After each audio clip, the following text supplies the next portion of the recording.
Definisi gereja mengenai penyembahan sudah sangat melenceng jauh dari definisi penyembahan yang alkitabiah.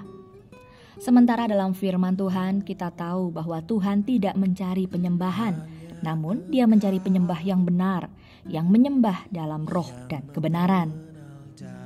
Bagaimana dengan kehidupan kekristenan Anda?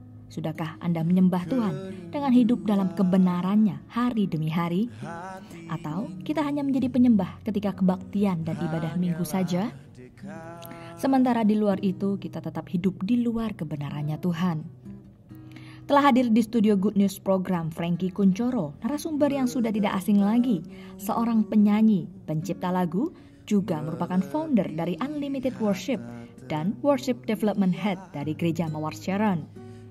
Jangan beranjak kemana-mana, sesaat lagi perbincangan spesialnya hanya di Good News program. Iki, kenapa sih worship ini begitu penting sampai kamu mendedikasikan hidup kamu untuk bikin Unlimited Worship, ngajarin orang bagaimana worship yang benar? Simple sih, karena semua orang dibangun jadi penyembah. Dan identitas orang yang udah ditebus adalah penyembah. Sebagai ucapan syukur berarti ya? Sebagai ucapan syukur. Okay. Kenapa kita menyembah Tuhan? Pertama karena kita udah ditebus. Jadi penyembahan atau menjadi seorang penyembah adalah sebuah keharusan orang-orang yang percaya. Makanya firman Tuhan ngomong tentang, kalau udah ngomong tentang penyembah, dikatakan tentang hubungannya itu bapak sama anak. Nah, kita nggak akan bisa jadi penyembah kalau kita tuh nggak ditebus. Karena itu kita menceritakan di Keluaran 2 mengisahkan tentang cerita tentang bagaimana Tuhan berfirman kepada Musa dan minta supaya Firaun harus membebaskan bangsa Israel.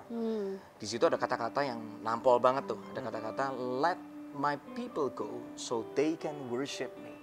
Biarkan umatku pergi supaya mereka tuh bisa menyembah aku. Itu kata-kata yang menarik. Artinya gini, Tuhan melakukan segala macam cara untuk membuat hati kita kembali terkoneksi sama hatinya Tuhan. Itulah penyembahan. Oke, nah Ki, sekarang waktunya praktek nih ya. Boleh kan ajarin nulis kita lagu. Tulis lagu rame-rame. Yuk, pemirsa sekalian di rumah. kita ikut nulis lagu bersama dengan Kiki. Oke, Kiki, silakan. Pertama yang perlu diperhatikan apa nih kalau mau nulis lagu? Kita Nah, belajar kita harus apa tahu dulu? definisinya lagu itu apa. Lagu adalah pesan kehidupan atau firman yang kita percaya yang dinyanyikan. Karena itu definisi saya sih. Karena saya selalu bikin lagu selalu mulai dari sebuah pesan. Jadi yang bikin menarik itu pesan kalau dikemas dengan musik yang melodi yang menarik, itulah lagu. Jadi kita mau start dari kita mau bikin pesan dulu. Nah, pertama kalau bikin lagu, tentukan dulu tema globalnya mau bicara tentang apa. Misalnya tema hari ini kita bicara tentang Unlimited Worship, penyembahan yang tanpa batas. Nah, biasanya yang saya lakukan pertama adalah dari tema itu saya pakai teori itu 5W1H. Penyembahan yang tanpa batas atau penyembah yang tak terbatas. Jadi kita bisa ngomong tentang penyembah atau bisa ngomong tentang penyembahannya. Nah, 5W1H kan what, where, apa, when, why dan who. Nah, kita breakdown aja. Nah, kita langsung masuk misalnya gini. Kita ngambil what-nya aja. Penyembahan tanpa batas itu apa sih? Misal gitu, kita mikir nih sekarang. Penyembahan tanpa batas misalnya penyembahan yang dilakukan dengan hati yang haus dan lapar, kayak gitu. Kita bisa menyembah dengan tanpa batas kalau kita mengakui bahwa Tuhan itu di atas segala-galanya, atau kita misalnya gitu. Itu kita secara cepat aja. Jadi kita berusaha untuk breakdown. Artinya apa? What-nya apa? Who? Siapa yang bisa membuat penyembahan kita tuh tanpa batas? When? Di mana kita bisa menyembah dengan tanpa batas? Itu ketika di breakdown, udah dapat semua, akhirnya kita mulai dapat seperti ketika orang itu bangun sebuah bangunan, kita tuh kayak ngumpulin batu batanya nih. Kita kolek dulu aja, kita kolek dulu bahan-bahannya, baru nanti kita akan tentukan mana yang akan kita pakai. Tergantung desainnya yang istilahnya kalau mau bangun bangunan. Nah, nanti ketika kadang-kadang sering kali kalau saya udah kumpulin bahan-bahannya, kadang-kadang bisa ketemu, saya mau masuk pesan ini aja. Tiba-tiba bisa dapat satu kata-kata yang merema banget. Seperti lagu tadi, kemenangan terjadi di sini tuh melewati sebuah proses. Nggak tiba-tiba muncul ketika pertama tiba-tiba dapat kemenangan terjadi di sini, enggak. Awalnya cuma mikir bahwa aku cuma mau menghampiri Tuhan, itu aja. Cuma dengan tema yang kerinduan untuk menghampiri Tuhan, tiba-tiba bisa dapat kata-kata kemenangan terjadi di sini. Menulis lagu tuh kayak menemukan harta karun, makanya harus digali. Ketika kita udah dapat pesan yang kita breakdown, yang kedua adalah temukan apa yang firman Tuhan katakan tentang hal itu. Tentang tema itu. Misalnya tentang itu yang tanpa batas. Kita cari misalnya tadi pembukaannya waktu di Good News Program. Good News Program, Tuhan yang bertahta atas pujian umat. Betul.